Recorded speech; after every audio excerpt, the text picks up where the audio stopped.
In today's video, we're going to talk about the pros and cons of Washington versus Idaho. I had an interview conversation with a former Evergreen State resident and who is now living in the Gem State. We covered a lot of topics from education, taxes, recreation, sports, even healthcare, and a tiny bit of politics. And then towards the end, we spontaneously added some bonus topics on building a home and more discussions on employment possibilities. So without further ado, let's get on with the show. Morning. Good morning. How are you, Monique? I'm good. How are you? Good. Well, I would like to introduce to everybody, this is Monique Faux. Faux. Yep. Okay. And you've been licensed in Idaho for? Several years. I would say probably a combination of like six years. Okay. Yeah. So to begin with, why don't you tell us something about yourself? Well, thanks first of all for inviting me because I've heard great stories about you. So thank you for letting me be a part of this. Thank you. I am actually a California native, and I moved out of California in the 90s and made a couple of stops before I landed in Washington in 2005. And as a kiddo of Northern California, where the redwood trees are taller than any buildings you can find, Washington was a little too busy for me. So within a year, I moved across the line to Idaho, where, the greenery is awesome and there's outdoor activities to do, and there's still, stores to run to, but you aren't confined to the traffic and those kinds of things. I just felt like this was cleaner. And when I drove across the bridge, the very first time I came up to Spokane, I drove across the bridge over the lake and went, this is it, right? It was a totally different feel for me. The very first time I came to the Pacific Northwest was in 1999. And that did it for me. This was the place to call home. Okay. So, but you're from California also, but a different place, right? Yeah, well, actually, I'm originally from the Philippines. Yeah. And that's where I grew up. And eventually, back in the late 80s, early 90s, we went to California. I ended up in California with my family, and the company I was working for decided to relocate to Post Falls, Idaho, primarily because of the cost of labor. And it was a lot less expensive to manufacture in Idaho. That's what I was doing. I was the IT manager for that manufacturing company, so that's what I did. And we lived there for about 10 years in Post Falls. And then as the kids were growing up, we decided to move to Washington on other side of the border, mainly for their education. Yeah. Because even while we were living in Post Falls, we were actually driving our kids to Spokane to go to school. Huh. We sent them to private school, Catholic school. Gotcha. So, and as college was coming up, we were thinking, okay, well, maybe we want them to go to UW in Seattle, for example, and we might as well become Washington residents. Yeah. So that's kind of that was our thought process. Got it. Yeah. So here I am. I'm a realtor on the Washington side, and I'm the realtor on the Idaho side. Right. Okay. So and neither shall the two trespass. Problem. Okay, so we've got seven different topics that we want to talk about. Yeah, let's do that. And so our first one on the list is the cost of housing, which obviously a lot of people are interested in. Right, especially in the business we're in, we're very interested in that. So I found our cost of living over here is a little bit higher. Our median house price is according to the MLS stats from this morning, 326 is the median house price here in our MLS, which includes Kootenai County, Bonner County, Bonners Ferry, and Benoit County. Yeah. So 4 or 5 counties, our median house price 326.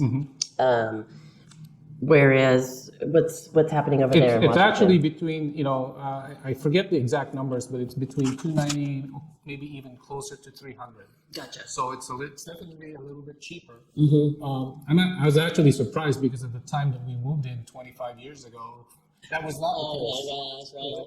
It was less expensive in Idaho. Wow. I have noticed that our incomes aren't keeping up with our price of homes. It seems unbalanced that our wages here are lower, but our home prices are higher. Yeah. But if I've heard many people who live in Idaho and drive to Washington because they have better income opportunities over there. That's true. Like I said, when we moved up here, our company was projected to be about, they were going to employ about 500 employees. I don't think we ever got to that. But in any case, it was a major draw by the region for our company to relocate up here. And since then, I've never really seen any other major company that has moved into the area. Right. Other than Amazon. But that's on the Washington side. Right. Right. But I mean, in the region. In the when region, I I get talk you. about I in the get you. region. No, I get you. So that's a good beacon of hope, I guess, as far as employment is Right, concerned. employment, right? As Right. somebody because you either work at a fast food restaurant for $10 an hour minimum, or you're self-employed or an entrepreneur over here in Idaho. Right. There's kind of this weird middle ground that's missing. Although the hospital employs quite a few folks. That's one of our major employers here. The hospital and of course the construction industry is a big boom. Yeah. So those are the two things that I see. Yeah, and we're clearly the destination. So tourism is a big in here. That's true. But that isn't wages that can support our housing prices, unfortunately. Right. But we've got people who are, seeing the benefit of getting out of the city like I did, right? From California, they're coming from Oregon, they're coming from Western Washington, which is totally different than Eastern Washington. Like Seattle versus Spokane, two different planets. Two right? different worlds. That's Yeah. correct. Yeah. That's correct.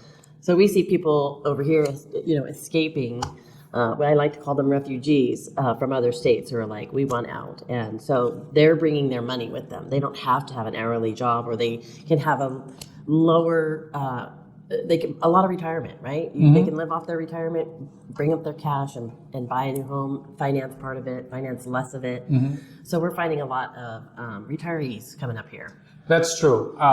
That's my observation too. That if you tend to be a retiree and don't need income, you probably most of them would venture towards Idaho. While those who need to get gainfully employed, they would move on the Washington side. That makes total sense to me. Yeah. Although some of my research came up when you asked me about taxes and such, and I really worked hard at this. One of my little quips is that if you drink or you smoke or you drive and use gasoline or you like sweets, it's way too expensive to live in Washington. And I'm so lucky because I neither drink or smoke. There you go. I just drive. I just drive. And here you are in Coeur d'Alene. Thanks for driving here. Yeah. I owe you 27 cents extra tax. Okay. So much for that. What's our next topic? Well, I guess you got into taxes. Yeah. So, and I believe you've got some numbers about I do. I have a little bit of comparison of the different tax burdens. Yep, there's retail. First of all, there's retail tax. So in Spokane County specifically, it's a little higher because you have a city tax and you have state tax on foods and goods and such. And that's 8.9%. So every time you go shopping at Nordstrom's, I miss Nordstrom's. Can you tell? You do? Every time you go shopping retail, you'll pay a little more, 8.9% versus the 6.5 here. So that's retail taxes. There's a sweets tax. Like I said, if you like sugar and sweets and sodas and candies, there's a little higher tax on those things over in Washington. I didn't realize Sin tax, right? But Washington doesn't pay a state income tax. That's true. Right? So we pay a state income tax, but it doesn't at all cost what you're paying in real estate taxes, right? So your real estate tax base is Property tax. Property tax is Right. it's 1.19% of the sales price, give or take, depending on the source of the information. Where in Coeur d'Alene, our real estate taxes are 0.66. So almost double the real estate taxes, which doesn't include the excise tax. If you were going to Right. move properties and sell and flip properties, I think, what is that? How much is that excise tax? 1 point something? It's almost 2%. Nice. Yeah. Yeah. So you have to take that off the top too. So the taxes are different in different places. I mean, different categories, right? Right. You don't pay any state income tax. I pay state income tax, but the overall burden, according to the USA site, was that like Oregon is a 9.8% tax burden overall based on your income, right? Right. And California is 10.3. Congratulations, California. You win. Washington is a little bit better, fares better. It's 9.1 overall tax burden. Okay, and Washington is ranked number 30th? 30th, right? Washington is ranked number 30th, has the most. So at the top was the most expensive was New York. The least expensive was Alaska. And so number 30, Washington comes in number 30, and Idaho comes in number 34. Okay. And our overall tax burden is 8.8. Okay. So anywhere but there is better. So yeah, the tax burden. So that people go, oh yeah, there's no income tax. Yeah, but there's other taxes. It's a pretty close race. I think it's more about who you are, where you want to live, who you want to. Do you want to do some recreation? Like we have huge lakes. We have for boats and ski stuff, and we have zip lining, and it's all relatively really close. Skiing and hiking, everything is within 15. Everything's within 15 minutes, is what they say. Well, it's now about 20, but if you want to go shopping, at let's say Nordstrom's, then it's a 30-minute drive, right, one way. So I think where you pick to live has a lot of factors than just taxes or just the median house price. I think it's really the quality of life. You want to be near concerts. You guys have that giant arena down there. Right. There's so many different venues for entertainment in Spokane. Spokane Arena is one of them. There's lots of events there from basketball to concerts to what do you call that? Those big monster trucks. They hold that in the arena. Oh, do they really? Ice hockey. Yep. They hold that. Love me some hockey. Well. So, and then of course there is convention center, Spokane Convention Center, and then right beside that is the theater, where there's lots of Broadway shows and concerts. Actually, the Spokane Symphony. So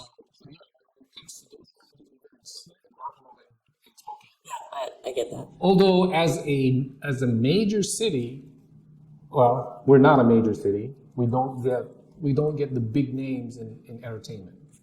We're not quite Seattle for sure, right? Like for example, Taylor Swift. Right. I'm not a fan of Taylor Swift. But that's a good name. I think everybody knows who that is. Everybody knows that. But names like Taylor Swift, they've never been to No, Spokane. they won't come here. They go to Seattle. They go to Seattle. So we go that way. Right. If we want to go see them. Right. Right. That's the venue that we go to, the big name. And then as a result of that, in terms of sports, we've actually just adopted the Seahawks.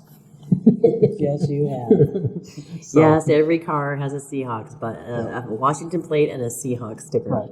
So the only thing that we could be proud of actually are the Gonzaga Bulldogs. Right. The basketball and we do team. have some great college sports, like the football. The football is crazy over Yeah, there. Right? Washington State University Versus the Cougars. Right. Versus the Eagles in Washington State. right. Eastern Washington. State. I'm getting confused. But They're both red. It's just Yeah. who's ever losing is who I root for. yeah. But it's a big. I see lots of people have Coug stuff on their car, just like they have the Seattle Seahawks. So they're very loyal. There's lots of sporting events there. We have little venues over here. What I like, so like we can go to a farmer's market twice a week here. So one's downtown. They block off the streets. Local artisans, local growers are all downtown on a Wednesday night, and on Saturday they're uptown, up in Hayden. We have art on the green. I also find it fascinating. They picked us for the Iron Man, and it just gets packed down here.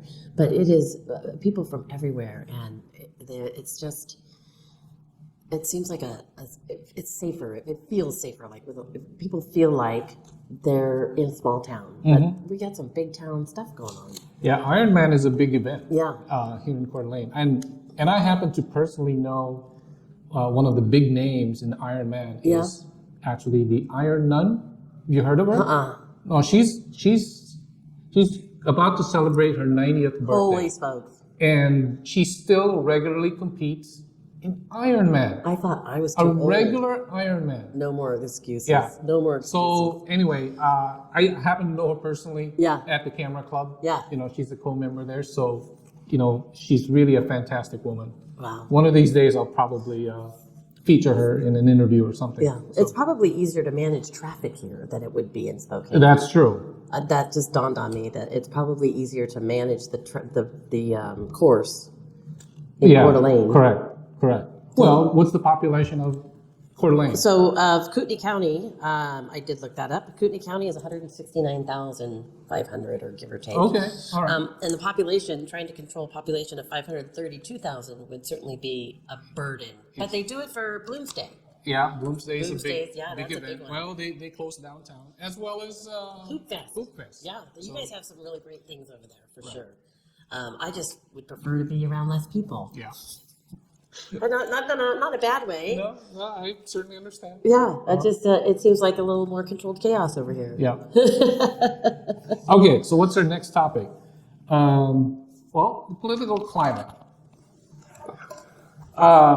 I'd say probably the best way to describe it is Eastern Washington, in general, the eastern half of the state, is more conservative than the western half. Oh, I totally would agree with that. That's how much conservative, I don't know. Yeah, I don't know that you can measure that. Right. So, but I'm just going to say it's a little bit more conservative. Yeah. And then as we cross the border, go to northern Idaho, More conservative. it's a little bit more conservative than the eastern Washington side. Yeah, I would agree with that.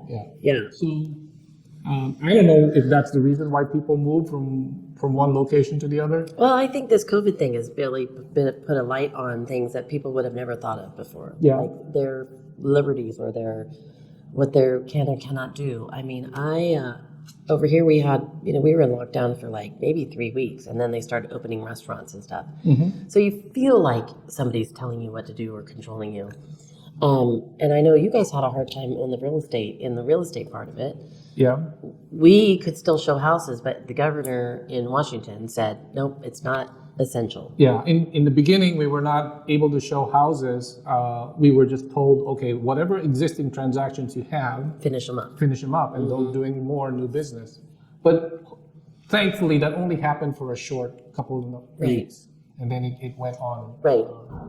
And normal. I think that was the very coming from the west side, right? All those decisions, the restrictions. I think that the restrictions that they put in place really were coming from the western side. Yeah, that's true. And they were very concerned, because that's where it started.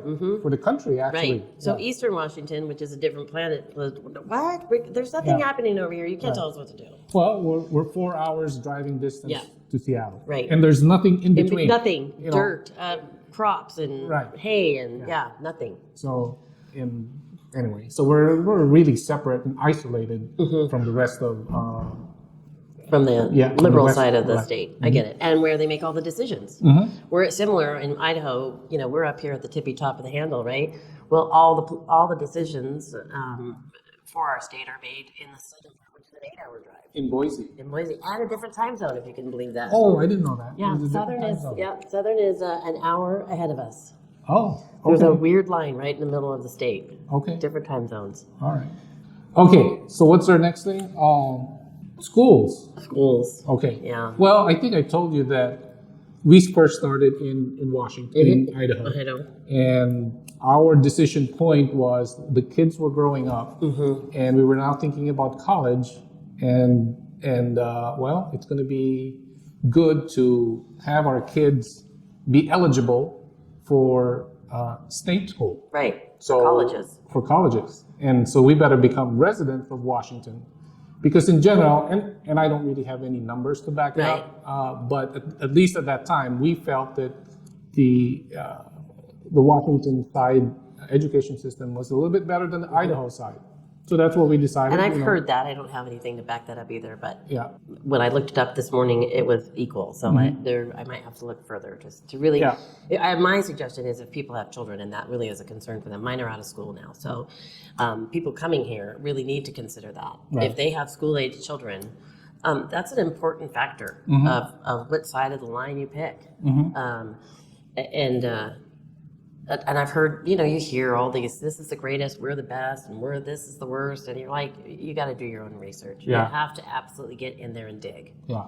And, in our case, even when we lived in Idaho, we actually had our kids in private school on the Washington side. Oh, gotcha. Because there weren't too many options in Idaho. For private school. So yeah. we went to Catholic school. Our kids went to Catholic school. So we were driving back and forth across the. But for the your state line. children's education, that may be a value that's worth it. Right. For your, if that's clearly it should be important for all of our kids, right? Right. But if you have the ability to do that and take them to the best school, how far would you drive to the ends of the earth to make sure my kids had a great education, right? Yeah. So I think that's a pretty big factor between the states. I've heard it. I don't know it, but I've heard that the Washingtons are. Their education system can be more complete than over here. Yeah, and then they eventually went to Gonzaga Prep Nice. for high school, and then they both went to University of Washington in Seattle. Well, Wow. one went to Boston, but yeah, same thing. Right? It's all one big chunk over there. Yeah. So, okay. So medical. That's our last topic. I don't know. I just recently had a client who actually sold their house here in Post Falls. Actually, there are two homes that she sold, and wanted to go to Washington. In her mind, it was, from a medical standpoint, it was not only cheaper, but there was also more services or facilities that were available. Is that? Well, so part of what I do in my world is I work for the Kootenai County Sheriff's Office as a search and rescue. Okay. So here's what I know is when there is a heart or a very traumatic, they fly them to Spokane. So we have a fine facility here. I mean, an excellent facility, lots of choices of providers and different physical therapy. They have like a genre of, it's just full of choices.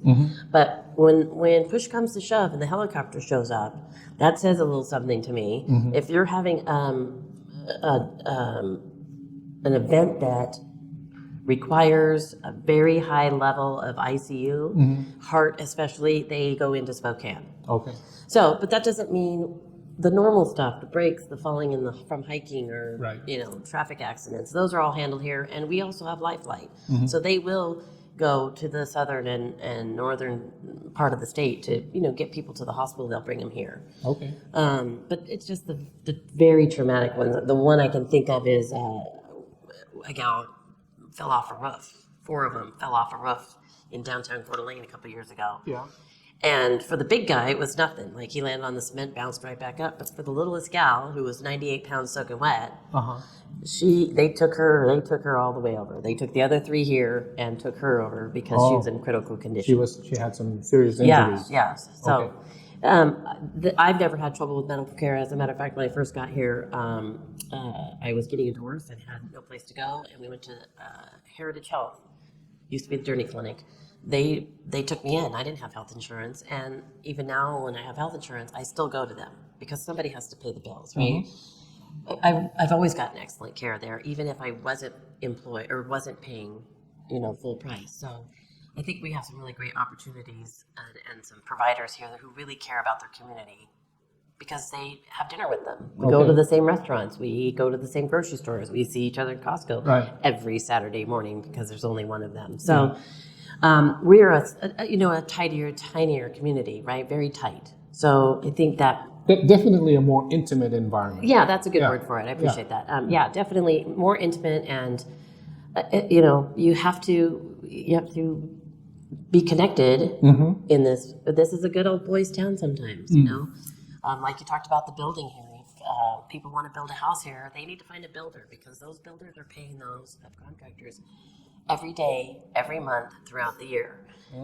They aren't going to take a break to do one little house on the top of a hill.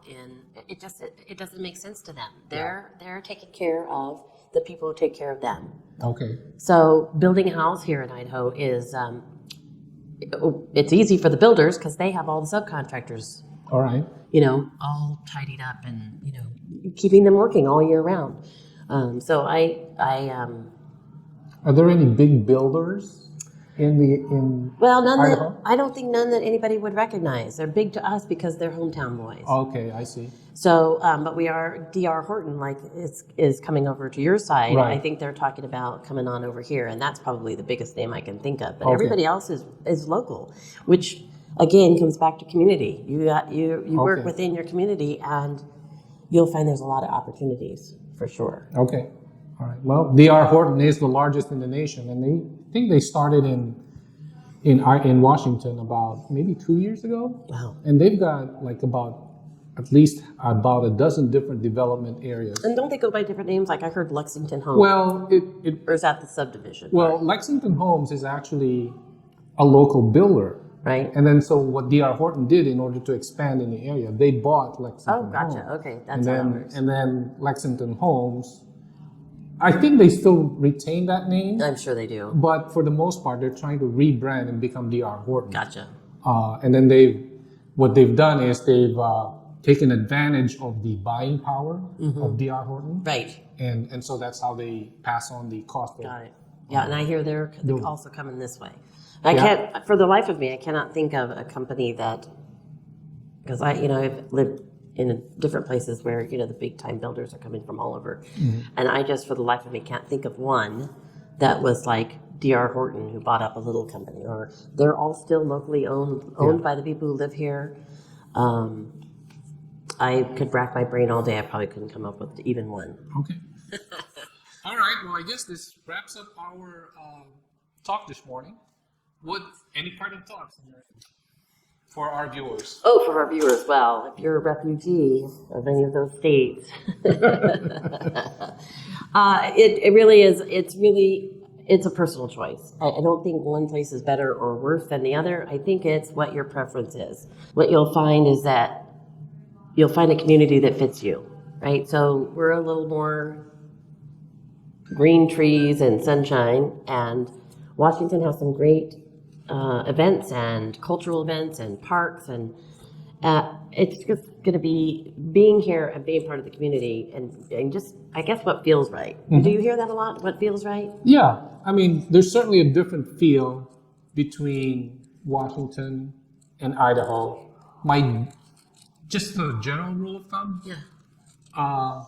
I see actually Washington, well, primarily because of Coeur d'Alene and the lake, Yeah. as more of fun and recreation. Right. And, there's a lot of people who come here for vacation And never leave. and never leave, and then they eventually become retired in the Right, area. right. So there's a lot of that. Whereas on the Washington side, there's more work related. Commerce is Right. greater. They come to Spokane because they need to work. Well, actually, the biggest employer is Fairchild. Oh, God, I didn't know that. Fairchild Air Force Yeah. Base is the biggest employer, and then come close to that would be the city government or the county government, Right. and then the medical hospitals. There's like half a dozen different major hospitals, including the VA hospital, Right. as well. So, and with all of that, there's a lot of employment that goes on with it. So, my general rule of thumb is between the two states, between the two borders, is to live where you're working. Oh, yeah. That's kind of my general. If you're going to gain income from the Idaho side, then take advantage of all the tax and all the recreational benefits of that. Whereas if you're going to be earning income on the Washington side, we'll take advantage of the no state tax. Right. So that's kind of my general rule of thumb. I like it. Yeah. All right. Either way, welcome to the Pacific Northwest. Yeah. Thanks. Thank you for making it this far. And I really appreciate your viewership. What other questions do you have about these two bordering states? Feel free to leave a comment below and I'll make sure to get your questions answered. So what's coming up next? I'm working on the next video where I have a conversation with a millennial who grew up in Seattle and decided to move recently here to Spokane. If you don't want to miss that, be sure to subscribe to this channel and we'll see you next time.